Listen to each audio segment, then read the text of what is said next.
আমি হুসনিয়ারা বুলবুল, আইনজীবী, বহরমপুর কোর্ট। সকল বন্ধুদের শুভ নববর্ষের অগ্রিম শুভেচ্ছা জানাই। সম্প্রতি আমাদের দেশে ওয়াকফ আইন পাশ হয়েছে। সেই আইনকে সামনে রেখে আমাদের রাজ্য পশ্চিমবঙ্গ তথা বিশেষ করে মুর্শিদাবাদ জেলায় যে ধ্বংসাত্মক আন্দোলন শুরু হয়েছে, আমার ধারণা তাতে 99% ভাইয়েরা এই আইন সম্পর্কে জানেন না, কি পরিবর্তন হয়েছে এবং কেন পরিবর্তন হয়েছে। সেই বিষয়ে গুটি কয়েক কথা আপনাদের সামনে বলতে চাই। প্রথমে আমি বলতে চাই যে এই ওয়াকফ আইনটা কি এবং কেন পরিবর্তন হলো। এই আইন পরিবর্তনের 3টে উদ্দেশ্য ছিল।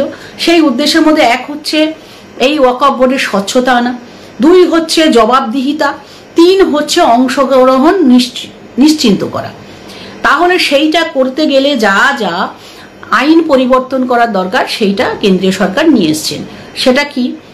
আমরা জানি যে ওয়াকফ 2 রকমের, এক হচ্ছে ওয়াকফ আলা, আর একটা হচ্ছে ওয়াকফ আওলাদ।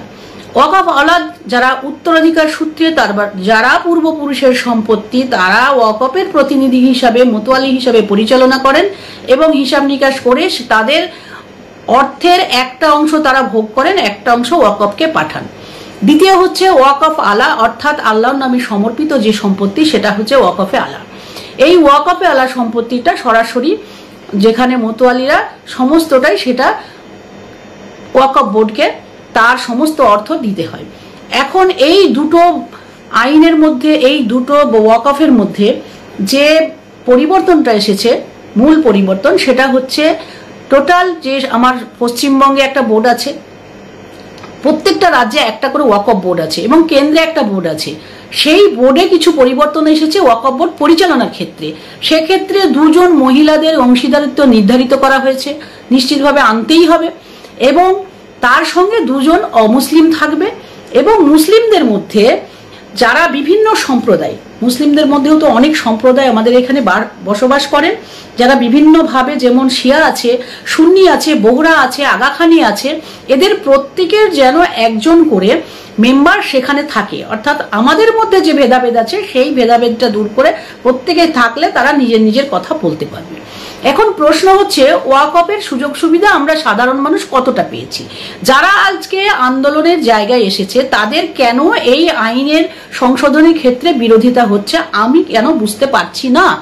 কারণ হচ্ছে এখানে আমার মনে হয় না কোনো মুসলিম ভাই, কোনো গরিব, কোনো দুঃখী, কোনো এতিম, কোনো বিধবা এই ওয়াকফ বোর্ড থেকে সে তার কোনো রকম সুযোগ সুবিধা পেয়েছে ইতিমধ্যে, আমার এটা বলে জানা নেই।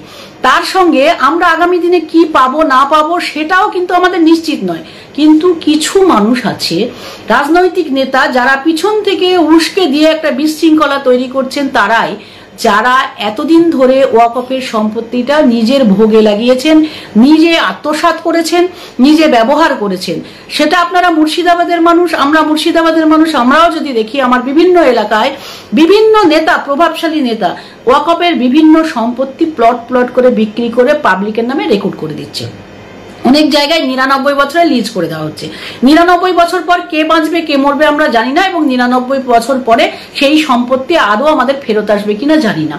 এই যে অর্থগুলো সম্পত্তি বিক্রি হচ্ছে, লিজ হচ্ছে, এই অর্থগুলো আদৌ কি ওয়াকফ বোর্ডে কি পৌঁছাচ্ছে? এতদিন ধরে যে আইনটা ছিল, ওয়াকফ বোর্ড কিন্তু কোনো অডিট করতে বাধ্য ছিল না, এবং সেখানে কোনো অডিট হয় না, কোনো ইনকাম ট্যাক্সকে বা রাজ্য সরকারকে তারা জবাবদিহি করতে বাধ্য নয়। এই সমস্ত জায়গাগুলো স্বচ্ছতা আনার জন্য যে আইনটা তৈরি হয়েছে, সেই আইনটার আজকে আমরা বিরোধিতা করছি। সেই বিরোধিতা করতে গিয়ে আমাদের বিরোধিতাটা এমন জায়গায় পৌঁছাচ্ছে যে আমরা কখনো ভেবে দেখেছি যে আমার পাশের বাড়ির ভাই, সে কোন ধর্মের, হিন্দু না মুসলিম, তাকে আমি আক্রমণ করছি, তার কতটুকু অপরাধ আছে?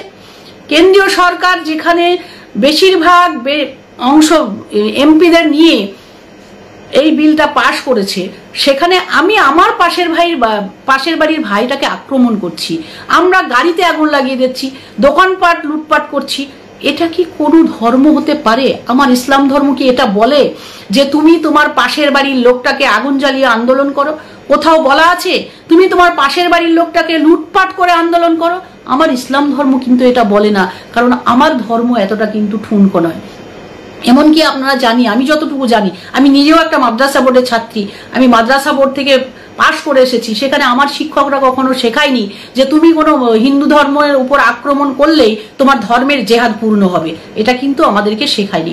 তাই বলি অবিলম্বে এটাকে বন্ধ করুন। কারণ কিছু রাজনৈতিক ধর্ম ব্যবসায়ীদের দ্বারা পরিচালনা হয়ে আপনারা আমরা সাধারণ মানুষ এই আগুনে পুড়তে কিন্তু রাজি নই। ভাই আসুন আমরা আগে বুঝি ওয়াকফ আইনটা কি, আমরা আগে বুঝি এই ওয়াকফ কতটুকু আমাদের কিছু দিয়েছে। আপনার পাশের বাড়ির বিধবা মেয়েটা, আপনার একটা এতিম ভাই, আপনার একটা গরিব বাবা যে আল্লাহর ঘরটা পরিদর্শন করতে চায়, তারা কি কখনো ওয়াকফ বোর্ডের পয়সায় কাউকে দেখেছেন সাহায্য পেতে?